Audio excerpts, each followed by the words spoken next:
Welcome to the Berkshires Gone By, history and folklore about the westernmost and most beautiful county in Massachusetts. I'm your host, Brooke. Bash Bish Falls. The very name reminds one of waters splashing. And does it ever?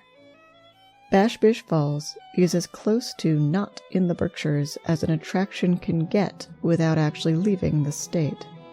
In fact, the lower parking lot is in New York.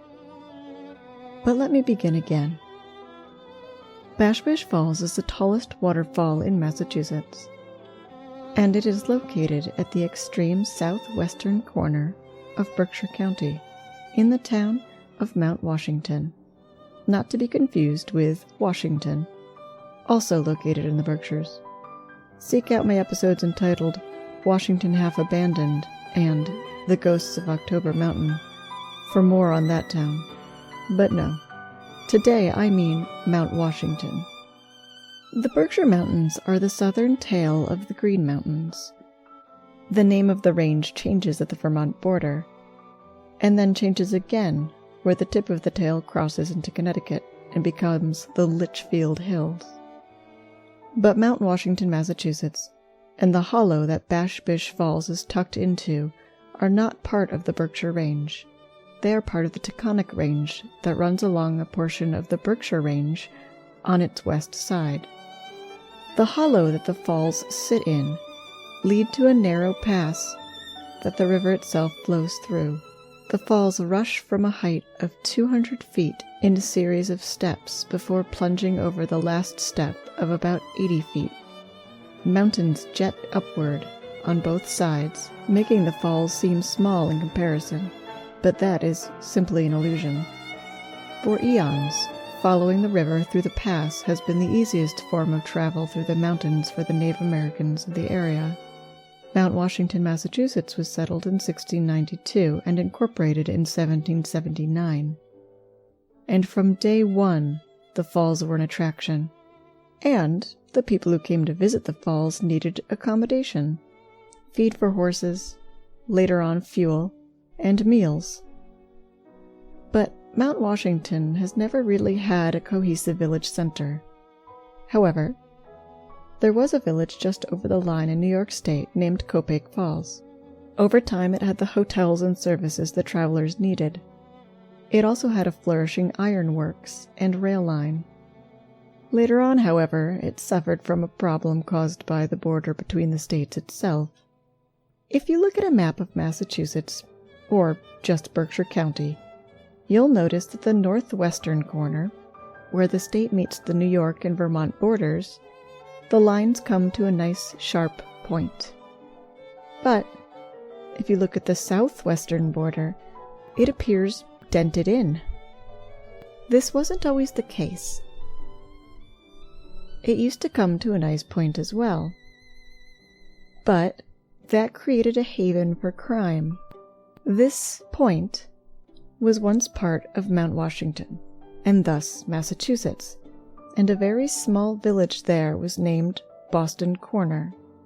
The corner, nicknamed the Oblong, was surrounded by New York State on two sides and a high mountain to the south of the falls.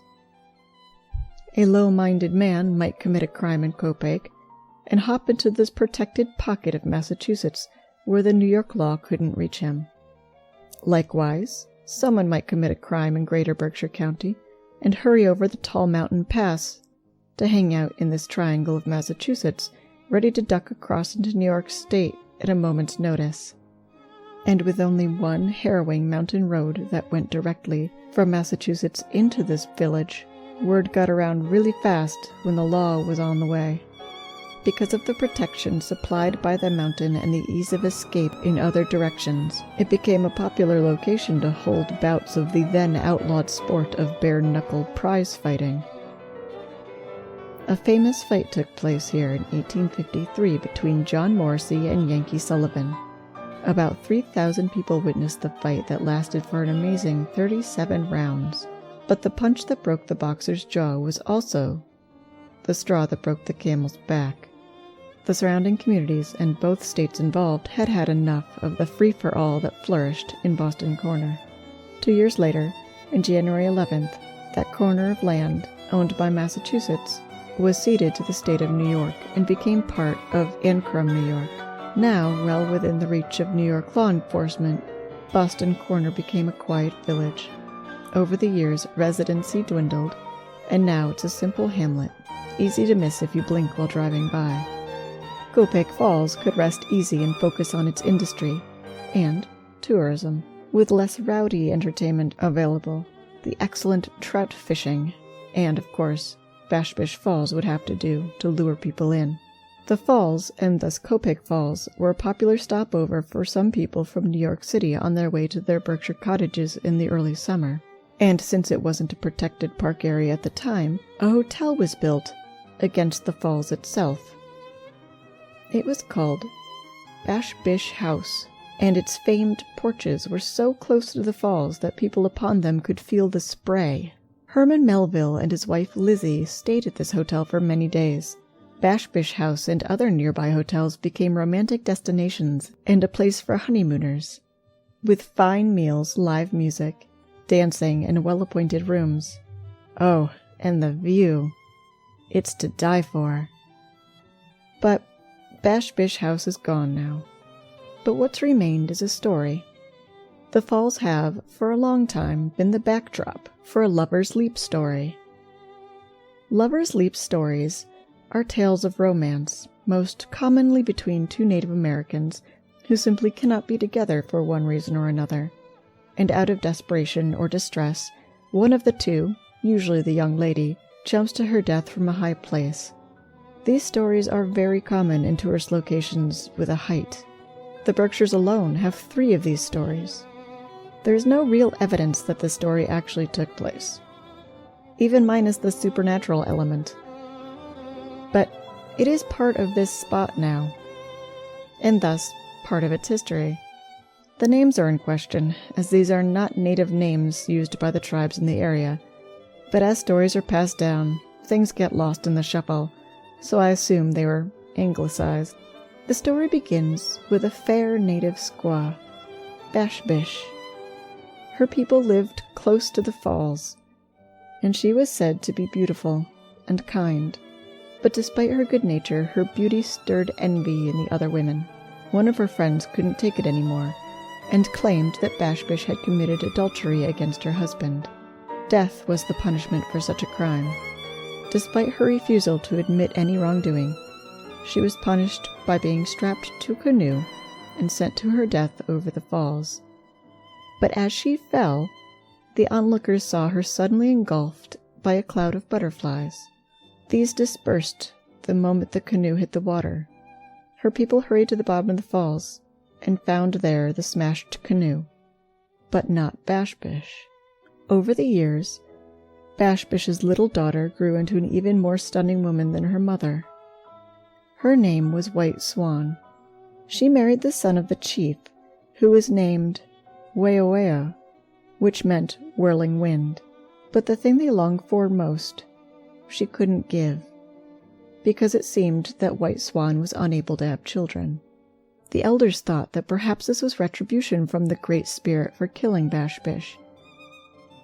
But there was nothing they could do about it now. So, Whirling Wind took another wife. This broke White Swan's heart. She was now little more than a servant, doing the work for the trio while the new wife got all the attention. And it was the new wife that would bring pride to her husband. One day their husband came home and was told by his new wife that White Swan had run away. She pointed in the direction of the waterfall.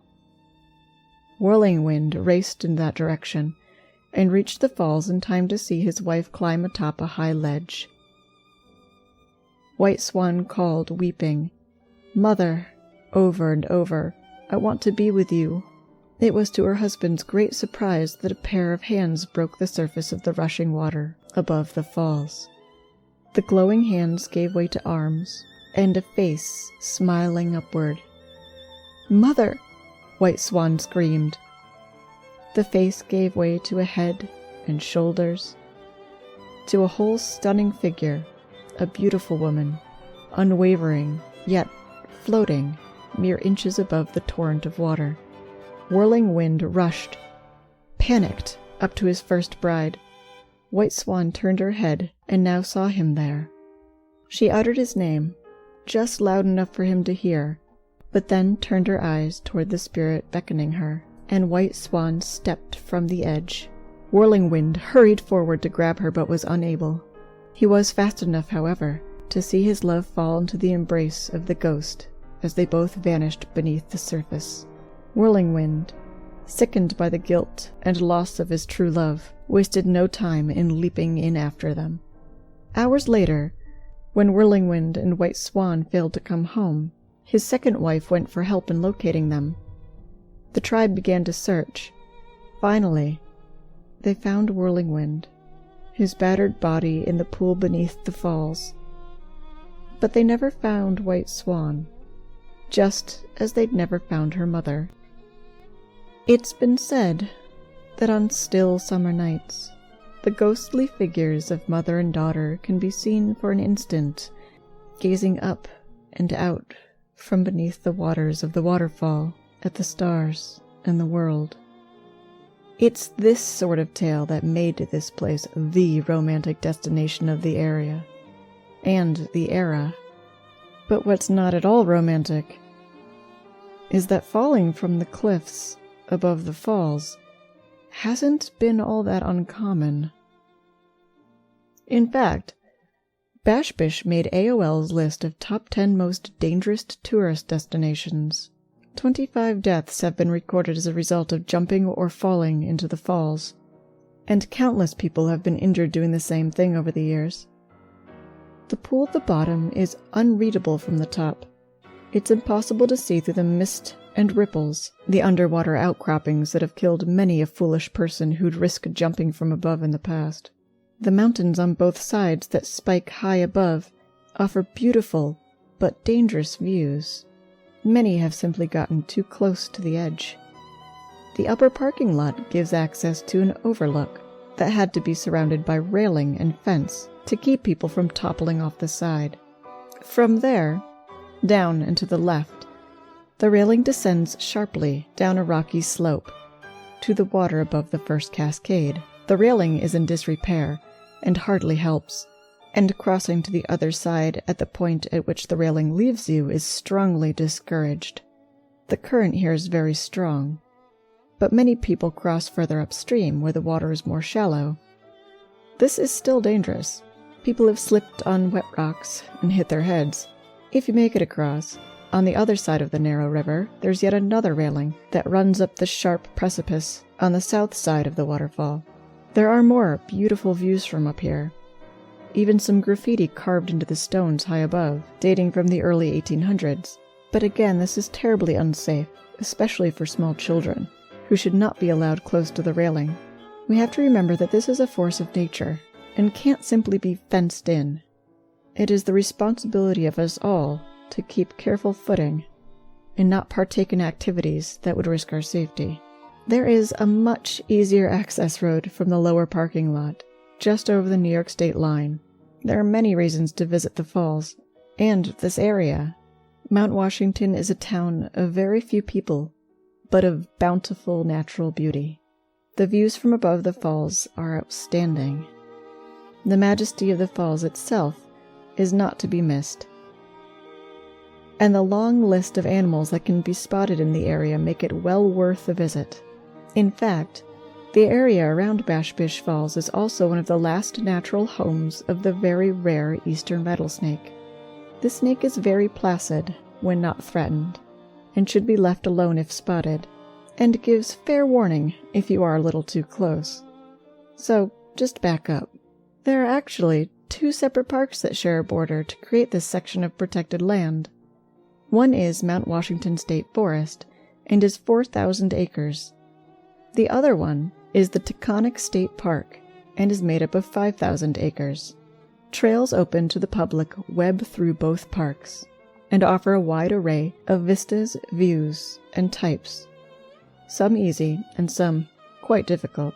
A trip to Bash Bish Falls is never disappointing, no matter what time of year. But like I said, keep safety in mind. Never back up to take that selfie without looking where you're stepping first.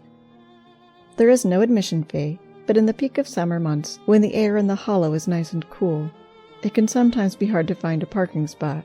There is a deli down in Copake Falls, but it's a good idea to bring your own water just in case it's closed. The access road from the New York side is passable by wheelchairs and strollers, so go see this place that people have been flocking to for centuries, and think a while about the past and the folklore. There's been a really good reason for its popularity. A beautiful reason. This has been The Berkshires Gone By. Created, written, directed, and read by myself, Brooke Renier, and co-produced by Deanna Garner. If you'd like to contact us, find more episodes, or see images relating to our topics, please visit our page on Facebook or our new website at www.theberkshiresgoneby.com. You can also email us directly at theberkshiresgoneby, all one word, at gmail.com. We hope you'll join us for our next episode. Thanks for listening.